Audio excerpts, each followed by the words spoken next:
terkait apa kaitannya vegetasi tanaman dengan proses terjadinya erosi.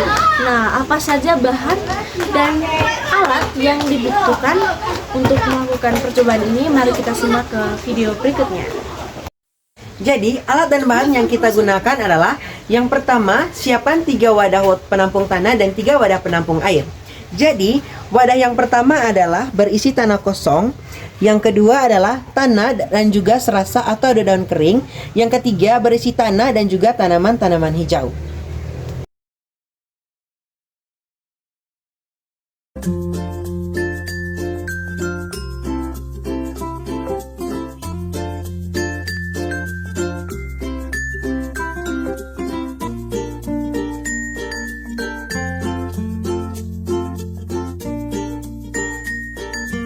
Nah, sekarang ketiga wadah ini sudah terisi oleh air dan kelihatan sekali bahwa tingkat kejernihan dari masing-masing air ini sangat jauh berbeda.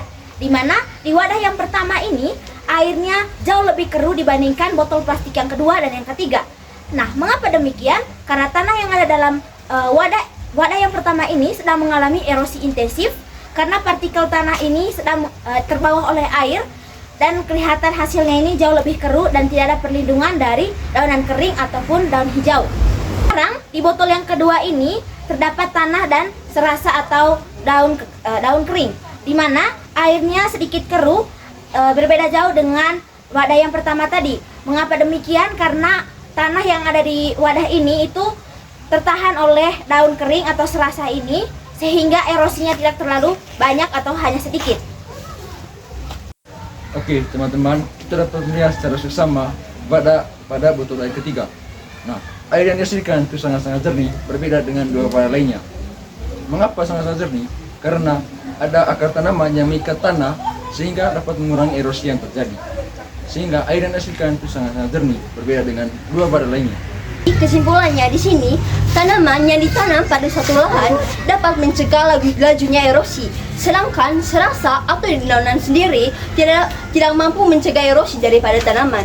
Nah, jadi di sini tanaman memiliki akar yang dapat mengikat tanah sehingga mencegah terjadinya erosi.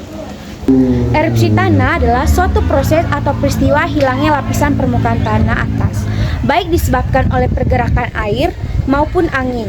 Proses erosi ini dapat menyebabkan merosotnya produktivitas tanah, daya dukung tanah, dan kualitas lingkungan hidup. Badannya erosi tergantung berbagai faktor yang memengaruhinya, meliputi iklim, vegetasi, karakteristik tanah, penggunaan lahan, dan topografi. Faktor iklim termasuk besarnya dan intensitas hujan atau partisipasi, rata-rata dan rentang suhu, begitu pula musim, kecepatan angin, frekuensi badai. Faktor geologi termasuk tipe sedimen, tipe batuan, porositas, dan permeabilitasnya.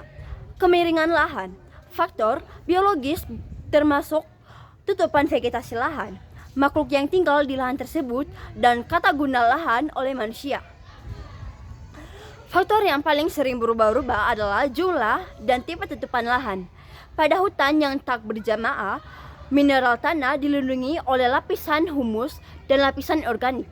Kedua lapisan ini melindungi tanah dengan meredam dampak tetesan hujan. Lapisan-lapisan beserta serasa di dasar hutan bersifat porus dan mudah menyerap air hujan.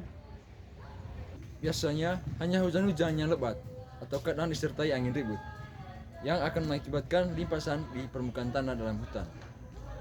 Jika pepohonan dihilangkan akibat kebakaran atau penebangan, derajat peresapan air menjadi tinggi dan erosi menjadi rendah.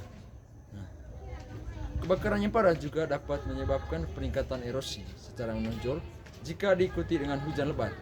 Dalam hal ini, kegiatan konstruksi atau pembangunan jalan ketika lapisan sampah atau humus dihilangkan atau dipadatkan, derajat kerentanan tanah terhadap erosi meningkat tinggi. Berikut adalah cara mencegah terjadinya erosi. Ada beberapa cara untuk mencegah terjadinya erosi. Yang pertama yaitu konservasi tanah. Cara pertama yang bisa dilakukan yakni dengan melakukan konservasi tanah. Upaya ini dilakukan untuk mencegah dan menghambat terjadinya pengikisan tanah. Pemilihan vegetasi yang tepat menjadi kunci suksesnya upaya konservasi. Pastikan menggunakan vegetasi yang memiliki kemampuan untuk bertahan dalam berbagai kondisi cekaman.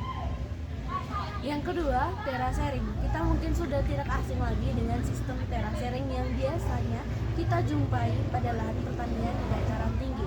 Terasering ini sebenarnya memiliki peranan yang sangat penting, terutama dalam menjaga agar air hujan tidak langsung mengalir ke bawah dan menyebabkan pengikisan.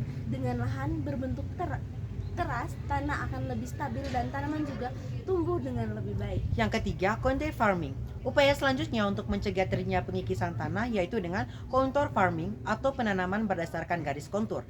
Cara bercocok tanam seperti ini akan membuat akar tanaman lebih kuat sehingga bisa menahan tanah agar tidak mudah terkikis saat hujan deras. Yang keempat adalah reboisasi. Tindakan preventif berikutnya yang bisa dilakukan yaitu dengan reboisasi atau penanaman kembali hutan yang telah gundul.